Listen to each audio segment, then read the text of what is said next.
Is my child highly sensitive? Hi, I'm Amy Lajeunesse, the founder of highlysensitiveparenthood.com, an online resource center for parents and children who are highly sensitive or deeply feeling. I'm talking today about the question of, is my child highly sensitive? If you've ever wondered if your child might be highly sensitive or an HSP, I'll talk a little bit more about that in a moment. This podcast is for you. So I'm sharing a little bit more about what is the HSP trait and how do you know if your child might be an HSP. So while all children have preferences, emotions, and moments of sensitivity, about 15 to 20% of them exhibit the trait of high sensitivity. The HSP trait is equally represented across gender, culture, and is just simply a trait. It's not a diagnosis, it's not a flaw. In fact, it is evolutionarily conserved, which means that HSPs serve a vital role in the human community.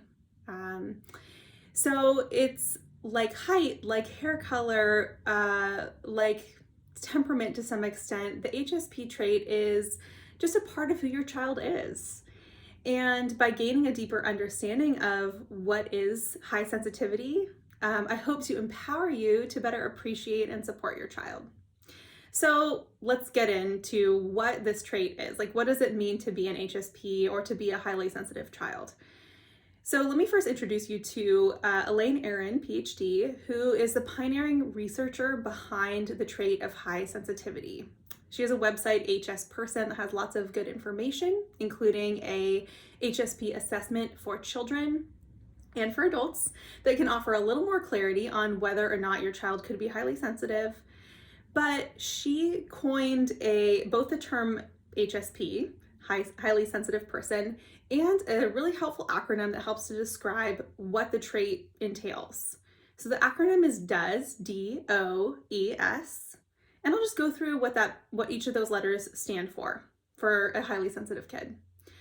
The D stands for depth of processing. So your child likely enjoys thinking deeply and from a variety of perspectives. They might just have deep thoughts. They might reflect on, life's meaning or just these intense questions. Many HSP children seem to be kind of wise beyond their years, kind of like an old soul. So depth of processing is D.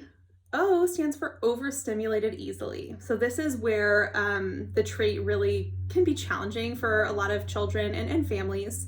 HSPs tend to be easily overwhelmed by loud noises, chaotic environments, multiple demands on their attention. For highly sensitive children, it can also, not always, but often it shows up as sensitivity to like tags in their clothing, or this feels too tight, or I don't like that fabric. So clothing sensitivity can really be a big one for HSP children. So overstimulated easily is O. E is emotional responsiveness. So they're able often to notice and feel the emotions of others. We might call this empathy for short, right? People can notice, hey, I think that person's feeling sad, or perhaps your child, even if you're a little grumpy, your child picks up on it so easily, and you're like, oh man, am I really showing that? But they're just exceptionally skilled at noticing those really subtle signs that something's not quite right, and understanding how someone else might feel. And for HSP children, this can look like crying or becoming more upset that perhaps you might feel the situation warrants. They might be a little sensitive to like jokes or remarks about their performance, or if you make sort of an offhand remark that to you it sounds like constructive criticism, but they take it, it's like a dagger to the heart. That can come from that emotional responsiveness piece as well. And then lastly, we have the S for sensitivity to subtle stimuli. So HSPs tend to notice these small details and changes in their environment. So things like temperature or Oh, my child just the other day was like, hey, they cut down the tree over there. And it's like, there's like hundreds of trees right around us, and notice the one tree that got cut down. So that is a great example of that sensitivity to subtle stimuli, that they just are kind of really tuned into their environment. And that's one of the reasons why HSPs are evolutionarily conserved, is because we notice these small details that can help us to, prepare ourselves to make changes, to say, oh, if that tree, got cut down, we can look for, we don't want to trip on any branches that might have fallen, that kind of thing. So that can also translate though to if there are changes in the environment. So let's say like they have to switch teachers, or there's a substitute teacher at school, or someone else's in-laws are here and they're cooking for your kid, and suddenly your kid's like the world's pickiest eater. Those can also be sort of part and parcel of this sensitivity to subtle stimuli or little changes that are going on. So that's a bit of an overview about how the HSP trait shows up in kids in particular. Of course, not all highly sensitive children exhibit all of those tendencies. Like I said, it's a spectrum, it's a range, and each HSP is unique. So you probably have a sense of whether or not your child fits sort of the trait. And if you're not sure, like I said, head on over to the website hsperson.com and avail yourself of the assessment on there. And secondly, celebrate. This is a good thing. This is, HSPs have so much to offer to the world, and children in particular tend to be thoughtful, curious, loving children at their best. And of course, you also might notice some of the challenges too. They might be more easily targeted, for bullying. They might cry more easily. They might become distressed in new situations or environments, or resist change. They might feel, especially older kids, might feel kind of like the weight of the world on their shoulders. So can be not saying that this will happen, but they can be a little bit more prone to some mental health challenges, particularly anxiety. So just having difficulty managing the depths of their emotions. And of course, in little kids, this can look like tantrums. So tantrums are, developmentally normal, but sometimes highly sensitive kids, little ones, can have some really intense tantrums. So just some things to look out for if you're curious if your child is highly sensitive. And I also wanted to share a resource that I've developed that's just for parents of deeply feeling easily overwhelmed, highly sensitive kiddos. It is an online course called Supporting Your Highly Sensitive Child, and you can find it at highlysensitiveparenthood.com.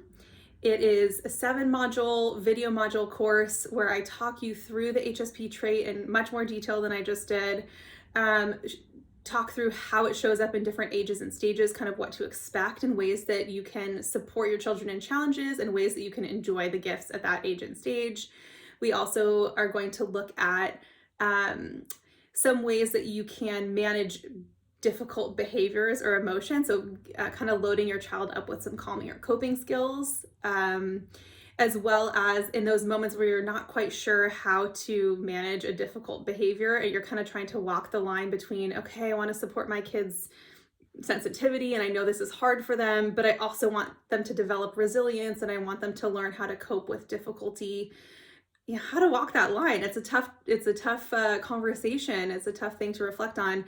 So I really engage with that in one of the modules. And I also have a whole module that's just for you as a parent or caregiver of a highly sensitive child, and managing your own frustration or your own uncertainty or stress or guilt when parenting a highly sensitive kid, because you're likely up against they're just different challenges than parents of non-highly sensitive kids. And those parents of non-highly sensitive kids also have different challenges too. So it's just to kind of walk you through what to expect, to really help you gain confidence in how you can best support your kid, and to empower your child themselves to love themselves with this trait, to get through those difficult moments, and to advocate for what they need.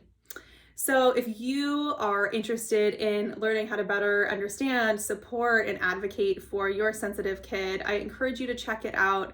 You can read more about and learn more about what the course entails on highlysensitiveparenthood.com, just by going to the courses page and selecting supporting your highly sensitive child course. It also includes, in addition to those video modules, which are yours to keep, they're accessible online, totally self-paced. You'll have some printable resources available to you that are really helpful. And there's more details about those on the website. So I hope you go check it out. There's other blogs and podcasts that are also on the topic of highly sensitive children, but the course is really concise, in-depth, and it's just in one nice package that will help walk you through from beginning to end how to best support your highly sensitive child. So I encourage you to check it out. It's at highlysensitiveparenthood.com. Thank you so much for listening. Again, my name is Amy Lajeunesse. I am the founder of highlysensitiveparenthood.com, and I myself an HSP and a parent of HSP children. So so excited to share my reflections, my knowledge, my expertise with you. Take care. For more resources, including our signature Highly Sensitive Parenthood online course, visit highlysensitiveparenthood.com.